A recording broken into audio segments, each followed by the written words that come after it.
Eşik var.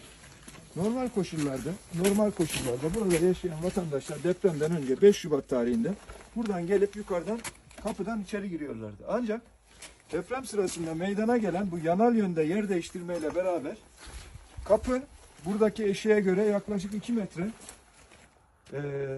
sola doğru kaymış vaziyette.